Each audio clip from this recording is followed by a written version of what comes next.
Yes, we can hear you, Daniel. Shay has a question. Shay says, we are speaking so much about perception by the media and the general public about Second Life a lot here this evening, which is wonderful. There's so much more to Second Life than the scandal that goes on about in the media. So she has to wonder why within the first moments of the documentary Stroker is interviewed and such attention was drawn to exactly what many are working so hard to reverse. Daniel, you are the person who organized this film. You get to answer that question. Why focus on Stroker? Morning. Yeah, this is my first question. So my excuse is first for coming too late, and then you have to understand it's 4 in the morning here, and this question is not hard because I answered it really often. I think that sex belongs to our life, and if you want to portray life, it belongs as well to a film, and that's the reason why I put him into the film. So, and of course I didn't want to show up just the sexual kinky thingy bingy, but also the business side of the possibilities which are available on such a kind of new media experience and life. So that's basically it.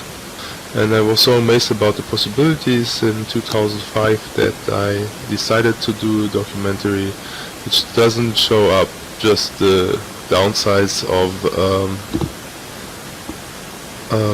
the downsides of this kind of platforms. And yeah, this was the reason why I like to do the documentary, not just, you know, I wanted to bring a point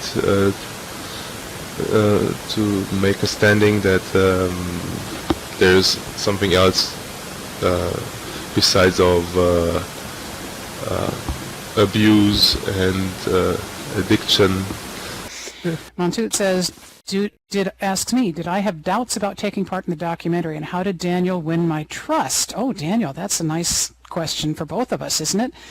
I remember that Daniel asked me about wanting to be in the film, and I had lots of questions. And he answered all my questions very respectfully and explained that if I was uncomfortable with anything, I could tell him to stop, and he would stop filming or stop recording or whatever, and that we would talk through things ahead of time. I didn't get last right of refusal, but I got first right of refusal, I guess I would call it. Daniel, do you want to explain how you explain to people what's going to happen in a documentary?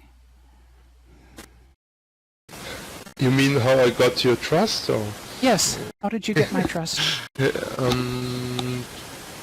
Yes, of course, because this documentary was a hard project for me, and I never wanted to portray people in a way they don't like to be portrayed. This was my intention, my real intention, and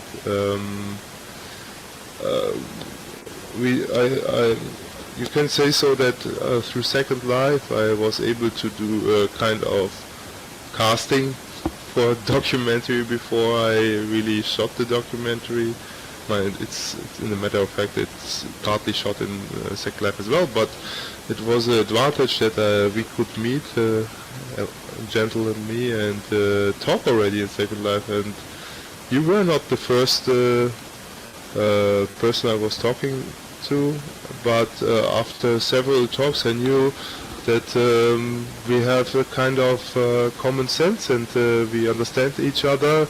And when I came the first time in the development phase to Denver, it was like I already knew you from before, and this was the best thing, you know, happening. You have somebody in front of you who you are acquainted already for some period of time, and that's nice. And I think this was the reason why we didn't have this kind of barrier, right? Right, and I'll answer Emmy's question. How did we meet? We talked a lot on the phone. We talked by Skype. We talked by email. We went back and forth a lot, and then finally you came over to the U.S. to visit. And by the time you came to the U.S., I think we already felt like we knew each other.